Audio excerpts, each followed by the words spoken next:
Locked On Cowboys, your daily Dallas Cowboys podcast. Part of the Locked On Podcast Network, your team every day. Locked on Cowboys. Locked on Cowboys.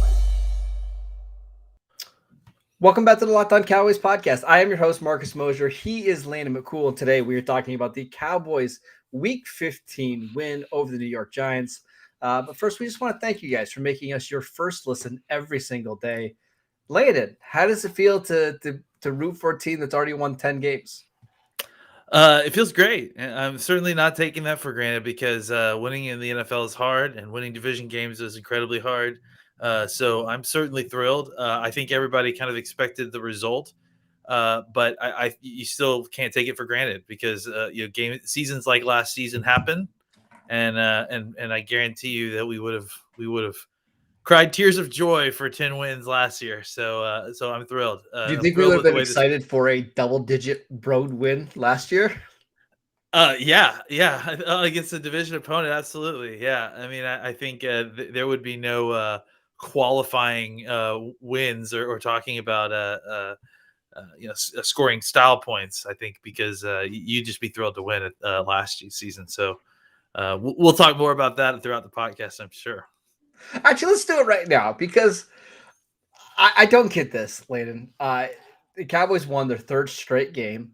They wrapped up the NFC East. What are we talking about? The NFC East is over, right? Yeah. They've won 10 games for the first time since 2018. The defense dominated. You win on the road, and yet people are still upset. Why? Would you rather have a game like what the Cardinals had today? Would you rather have a game like what the Packers had today, where you only win by 1 point against the backup quarterback in Baltimore who was completely decimated? Like, I don't get this. I think part of it, honestly, and not to make excuses for these folks who are poo-pooing winning against the spread against a division opponent on the road. I think that part of it has to do with the fact that folks are still uneasy about the future of the offense because it doesn't look like it did early in the season. But I for me, I look at this team as evolving. Clearly they have the ability to win a game like this, and what obviously seemed to me to be a very conservative game plan, because they knew they were playing a lesser opponent, and they knew that their defense would hold the other team's offense to so few points that they didn't need to necessarily be overly aggressive at times. And it was a game that the Cowboys still, despite all that, were able to win and completely dominate and control from basically start to finish. Yeah, we actually talked about this before we jumped on the pod, but like, at what point did you kind of know this game was over? When the fights started happening, because it was like it felt like they had nothing else. That they were just trying to start a scrap and try to get people off their game, and it felt pretty early on that they just didn't have the talent to kind of keep up with the Cowboys. And even when the Cowboys were making miscues at times, they were still getting field goals and scoring points, and it didn't feel like New York really ever got their offense kind of in sync until Jake Fromm got in there and kind of did some work against Fromm. I know. I always think of the Sausage King of Chicago every single time I see that name. So that's always going to be like a psychosomatic thing. But yeah, I think outside of him making some hay against some shell coverage late in the game, the Giants never really showed any kind of real life or real ability to move the ball without really putting the ball in harm's way, and that's why they had so many turnovers today. I mean, you kind of knew the game was over when it was 12-3. And it's like, yeah, absolutely. That means the Giants have to score twice in the same game.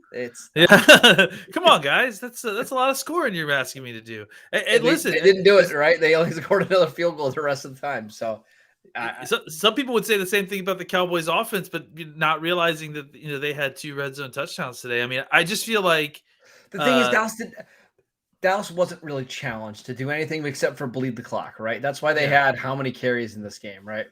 Exactly. And seriously, it just felt like they weren't interested in taking risk making, creating risky plays by putting the ball down the field. Look, especially on early downs, especially on early downs, right? I mean, they just weren't taking the shots, and when they did take the shots, not great things happened. They, CD had some drops.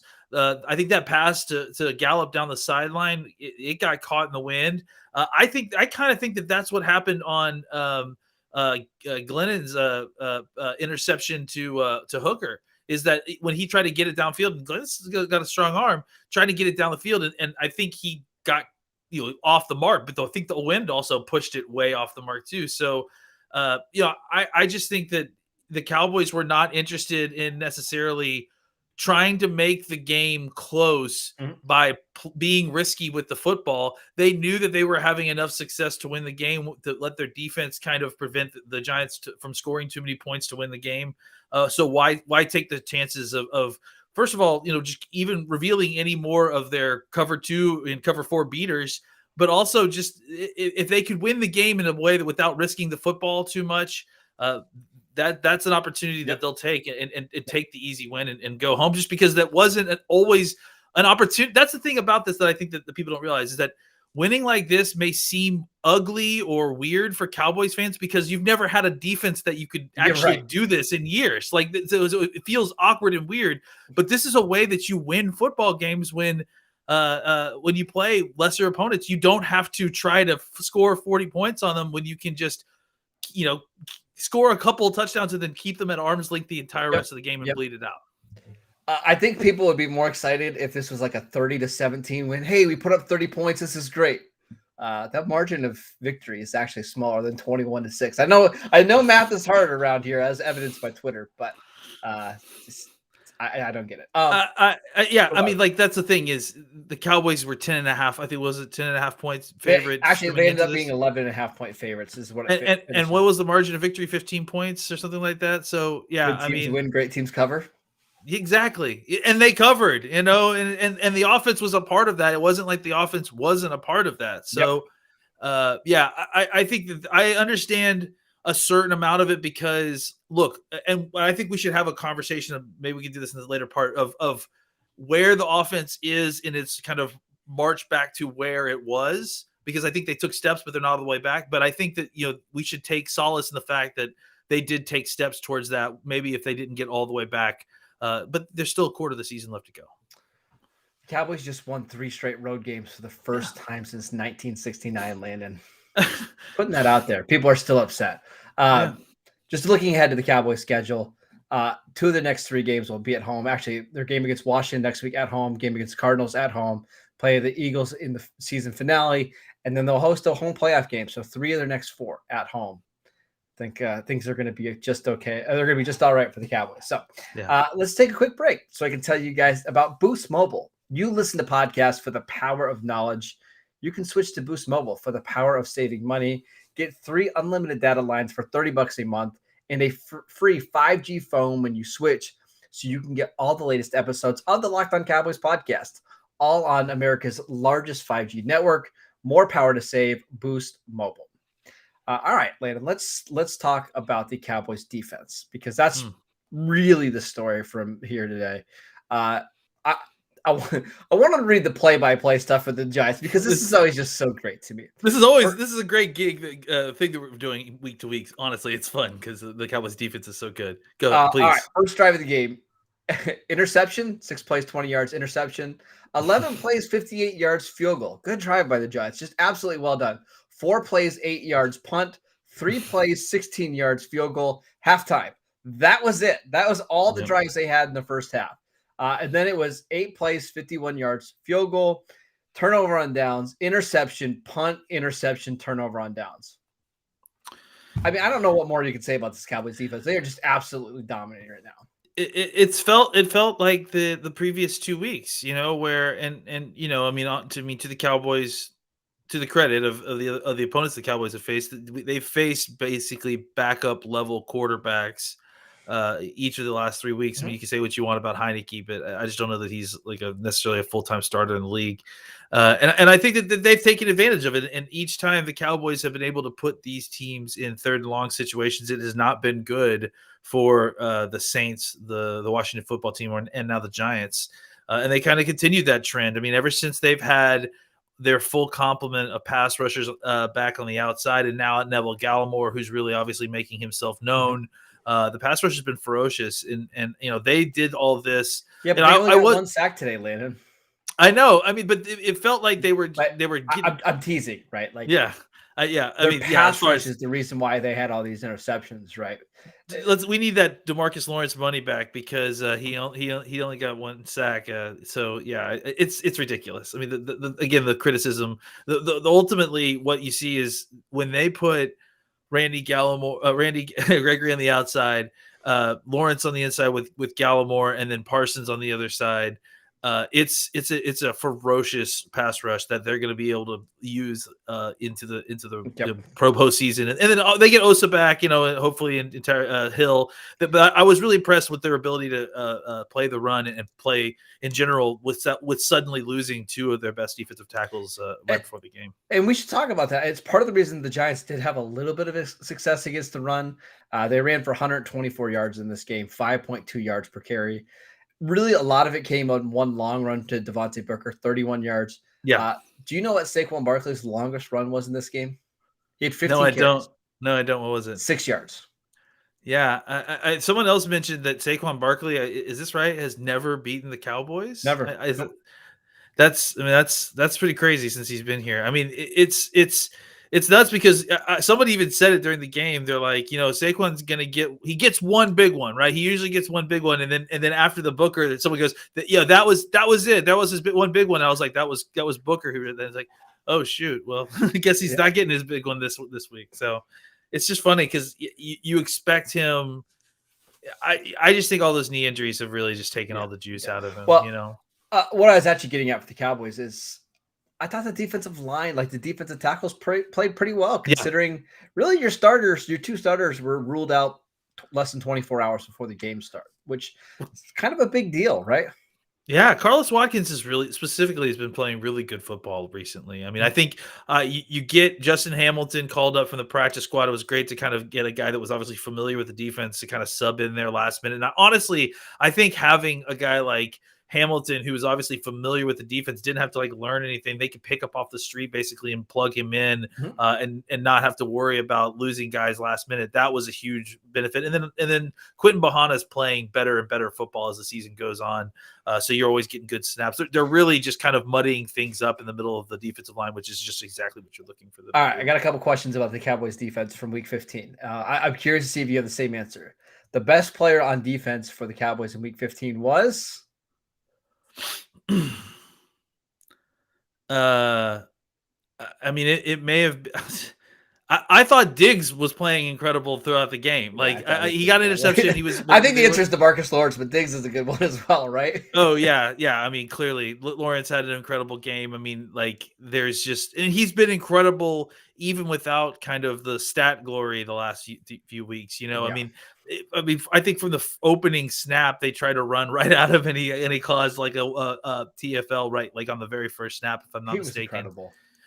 Yeah, and one of the things that we weren't certain about, just because we didn't see very much of it previously in his career, is look, if we get Parsons and Gregory really going, how is Lawrence going to look actually rushing inside? Could we actually do that? Because not everybody can just kick inside and have success against a guard. It's more violent in there, and Lawrence just is exposing guards on the inside. I mean, he's just in a pass rushing situation, but it's just incredible to see him operate in there like it's no big deal. And it shows you, we used to see this in training camp all the time, right? Where he would line up against every single offensive lineman and beat him off the line in the training camp. It was just really impressive. And now it's really paying dividends for the Cowboys on third downs. Also wanted to mention Malik Hooker. I think this is probably his best game as a Cowboy so far, right? Every week he's playing better and better football. Yeah. It feels like. And every week I think maybe less KZ, more Hooker, right?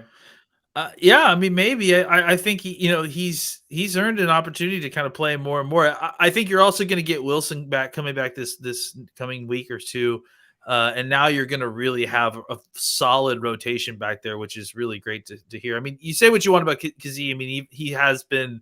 I think Hooker has earned his spot for giving some of his snaps up, but he hasn't been absolutely terrible either. It's not that. I just think it's Hooker's, consistency, right? It's like you'd like to see maybe a little more consistency as the starter, and then KZ as the mix up guy. Right? What's funny about Donovan Wilson, for the following along, he was put on the.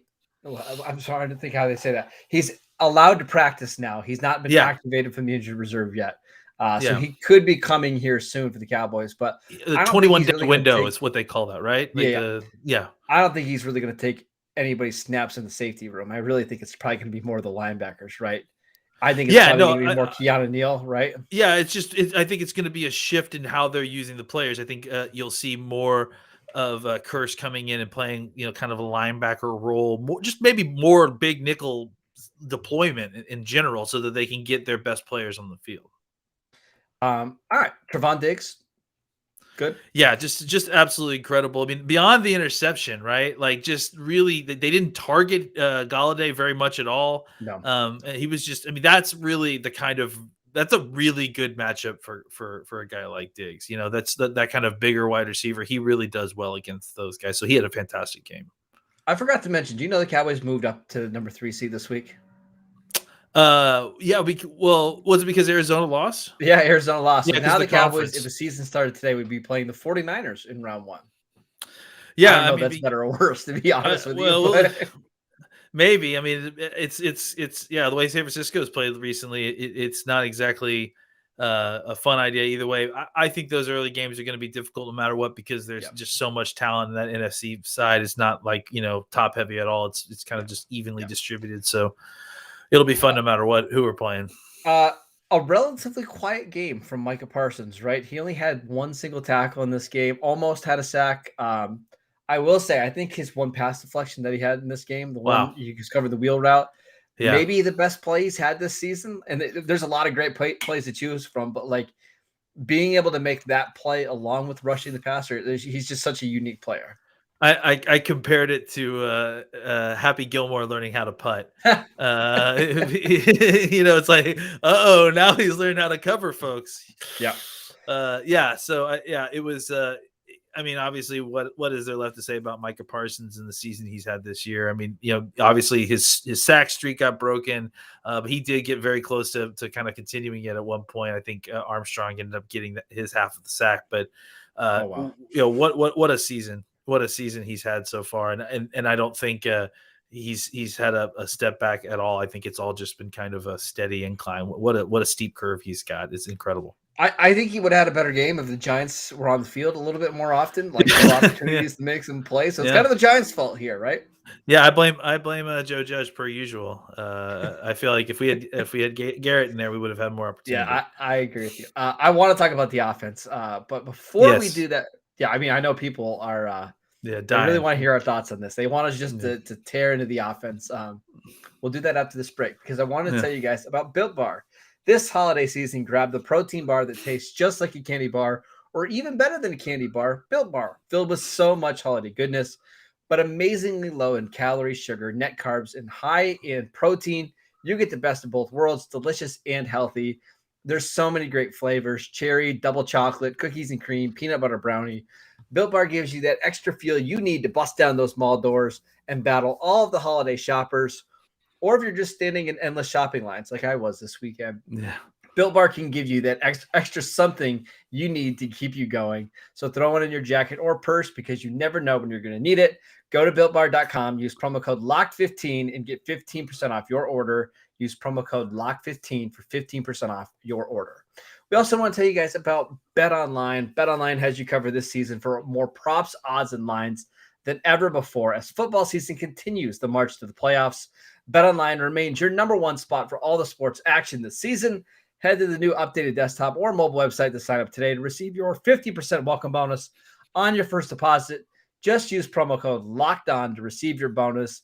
From basketball, football, NHL, boxing, and UFC, right to your favorite Vegas casino games. Don't wait to take advantage of all the amazing offers available for the 2021 season.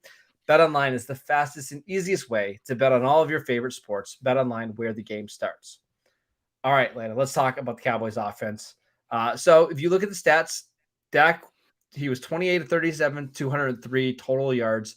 5.9 yards per attempt. The offense in general averaged 4.7 yards per play, which is a little bit lower than you'd like to see.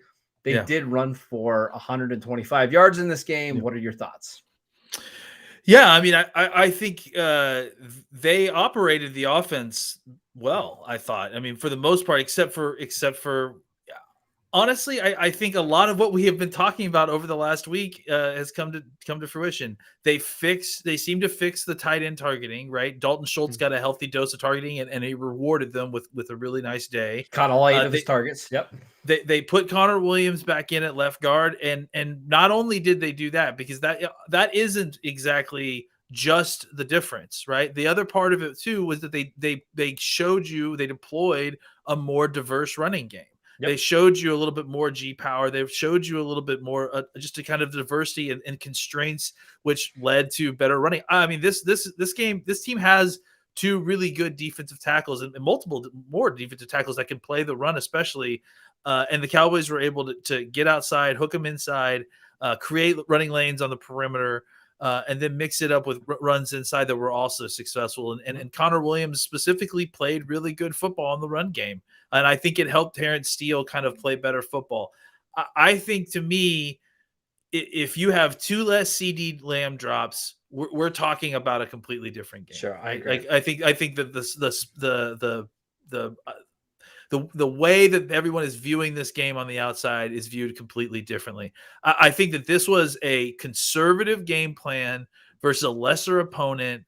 And I think it was executed well, but I don't think that they wanted to take any of the shots down the field, because they knew that they could beat them without them. And so I think they solved some of the problems that they hadn't, been able to solve previously. I think that they still have a ways to go, but I feel a lot more confident that they are on their way to solving them than I was where we were a week ago.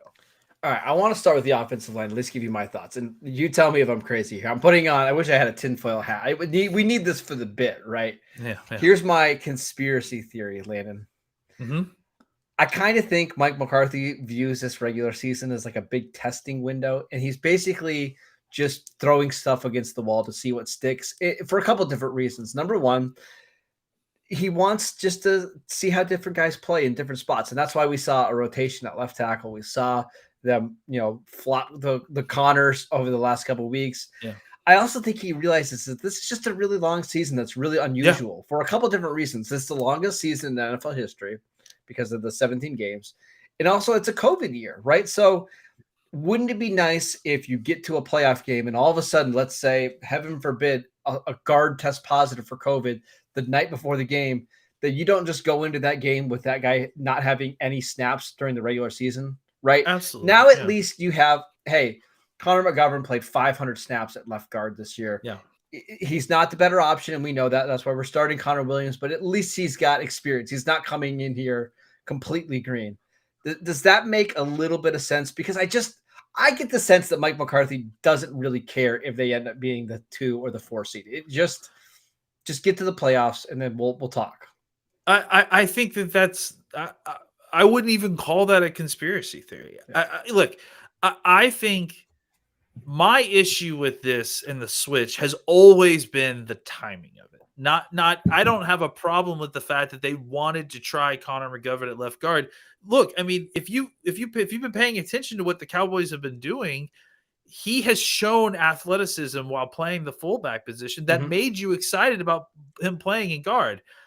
My issue was never about whether or not they should try Connor McGovern or try to get Connor McGovern snaps as a starter on the offensive line. My issue has always been the timing of it going into a short turnaround with the 13 days, in 3 games in 13 days schedule. I felt like they should have leveraged the bye week better and done that. It has always been the timing, but I completely agree that I agree think with that. Yes. I think that they are trying multiple combinations because of the simple fact that like he keeps saying it, and look, it's not hiding any of this. Like he keeps saying, all these guys need to be able to play. Because when he won his Super Bowl, like X amount of players played on that team, 77 yeah, players. and look, it's hard not to buy in because look at what's going on with the defense right now. They went through all this early in the season with all the injuries that they dealt with. They had better to play for it, actually. They had to play a ton of different guys that were all the down roster guys, and look how deep this defense is now. You can rotate in guys who have played a ton of snaps in this defense, and they're not just, doe-eyed and not trying to figure out what's going on the fly. They are all very well seasoned, and now you've got an offensive line that maybe you don't need Connor McGovern ever to play offensive guard for your team the rest of the year. But what it will do is going into next year, he has 500 snaps of football to watch on film to study over the next offseason and learn how to improve his game. So there's benefits there that are multitudes that are not just, one simple thing. I understand the process of trying to get these guys in. I think for me, again, the only issue is always about the timing, how it disrupted the kind of the run game. And clearly it did. And I think that they were able to, the encouraging thing is that they mea culpa the whole situation and they swapped it back, and they are learning from their mistakes. That is something that you have to at least give them credit for. They're not being stubborn about it, right? Exactly. And that's something that we've asked for in the past from administrations, and this at least administration. Well, they did it with Lyle Collins as well, right? Yeah, exactly. Listen, we were criticizing the move on this show. We wanted Lyle Collins right back at right tackle because get the continuity back together, and they didn't do that because I think they wanted to see these guys play a lot of snaps. They eventually worked it out, and Collins is back at right tackle. But now that it makes sense, now Terrence Steele's playing left tackle. It just, I don't know. I get wanting to have all these guys play these snaps together and keep the continuity as much as possible. But the fact is, you're probably going to get to the playoffs, and you're probably not going to have your starting 5 offensive linemen that you open training camp with. It just doesn't happen very often across the league. I mean, to be clear, this is a move towards continuity because if getting these guys an opportunity to play with the rest of your offensive line makes sure that there is still continuity, even when one of these guys falls out. You have a group of 5 that are at least familiar playing with each other. Maybe not as many snaps as the original starting 5 that you had in the game, but at least this is not some stranger playing left guard next to a guy at left tackle and center. All right, let's talk a little bit more about the passing offense. CeeDee Lamb had 3 drops today, right? Yeah. It goes back. Listen, we talked about this. It goes back to what we have been saying the last, at least I've been saying the last few weeks. It feels like he's not playing very crisp. It feels like he's being a little bit lackadaisical on things.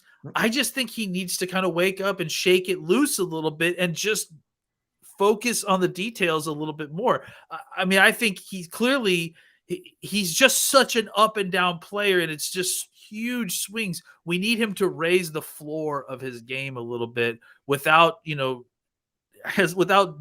the heights that we get from him as well, because we just need a little bit more consistency from the players on the outside. And that's the issue. I think if Gallup was playing with the level of efficiency that we had seen at points, I still feel like we're not getting a completely efficient Michael Gallup either. And it's the combination of both of them kind of occasionally just lapsing in concentration, and the passing game, especially the deep and middle intermediate passing game, is really suffering for it.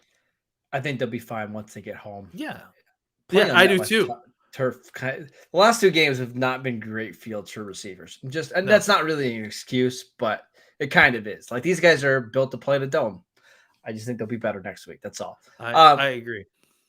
I didn't think Dak was particularly bad today. I think the one sack that he had was a little bit. He's got to speed up his internal clock, but that's bad scheme too. Why were they having Lamb block Lorenzo Carter on that play? Like, that's so I would agree. Dax needs to speed up his clock there, but also what was that, protection scheme where Lamb is one-on-one blocking Lorenzo Carter? Yeah, I think he was fine, to be honest. They just didn't really they didn't take a lot of shots down the field. That's what I've noticed the most about the Cowboys offense over the last couple of weeks. They're not taking a lot of shots down the field, and the trick plays are all gone, basically, right?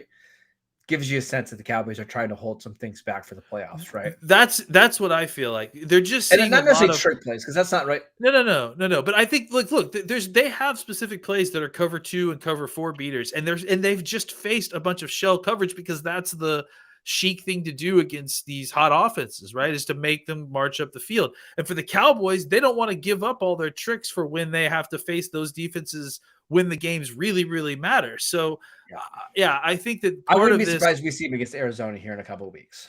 yeah, I mean, that's the thing is that I think in that game where like if winning actually changes your seeding and it's like almost kind of like a semi playoff game, that's when you will start seeing kind of more of that stuff, because I feel like that's when they will feel like it's a team worthy of kind of breaking these out. They need the points. It matters to their postseason outcomes. And you'll see them kind of opening up the playbook. I said it in the DMs with you, actually. I just wonder if this is a situation these last few weeks where they're seeing a lot of this particular type of defense. You've got a young offensive coordinator who is still kind of inexperienced in the idea of how much do I, save of my playbook for the latter part in the playoffs, to make sure that I still have some things left in my bag. And he's limited his play selection menu down to a spot where doing certain things, especially in the red zone, are hard if, like, say, for instance, you don't want to run Dak Prescott because it's not a playoff game and it doesn't matter. That really limits your options down there. So that's what I feel like the game is, the situation that they're not scoring as many points. And some of these, they're being hampered by the fact that they're intentionally limiting themselves, whether that's because they're trying to hold on to things or whether that's just because they're trying to play a conservative game plan against a lesser opponent. It doesn't feel like it's Dak Prescott, not able to make those throws or not able to get downfield. It feels like they are playing that way intentionally against the way the defenses are currently playing against them. I still think they're going to be okay. When they need to be good on offense, I think they will be. I agree. You said it. Like if they do this next week on turf at home against the Cowboys, that's when I would say, okay, it's time to start turning around. But like they've had 2 weeks where they played on kind of crappy fields that don't like necessarily line up outdoors, to what you want with Cooper and Lamb and all these guys. If next week against Washington at home, the Cowboys still have the same kind of struggle, or if they can't, move the ball consistently, if they still feel that disjointed, if they don't take another step next week, then we should start being concerned about what's going to happen in the postseason. But because I think you won this week, it's another week that you probably won't see Tyron Smith, and that's a good thing. Actually, I think because now you can give him more rest, and I think that's also what the Cowboys are thinking. Let's make sure that we're completely healthy by playoffs, right? Let's try to make sure our older guys like Tyron and Demarcus Lawrence aren't beat up. So I think they're fine. And I think, listen, it's a good time to be a Cowboy fan. You're 10-4 right now, right? It's third place. You're in the third seed in the NFC. Just want to think back. If I would have told you in August or even in July when we were doing these shows, hey, Cowboys would be 10-4 and there's a 3 seed, you would have taken that in a heartbeat, right? Absolutely. And that's the thing. We shouldn't be quabbling over style points in a division win on the road, especially in the third game of a road trip, 3-game road trip, like you said. So I think you take the win. You're excited that the Cowboys offense was able to take a step forward, maybe not the full step that you wanted, but you're super excited about the way your defense is playing, and you're super excited about the way that your team is trending while heading into the playoffs. Like I said, good time to be a Cowboy fan. We'll be back this week to break down this win. We'll do a All 22 show on Tuesday. We'll do questions on Wednesday. We're going to have a crossover show later this week. We've got a 5-episode week, even on the holidays. So make sure you guys are downloading, subscribing, wherever you get the Locked On Cowboys podcast. You can check us out on YouTube. Check us out on Twitter, at Locked On Cowboys. He is at McCool BCB. I am Marcus _Mosher. We'll see you guys next time. Enjoy.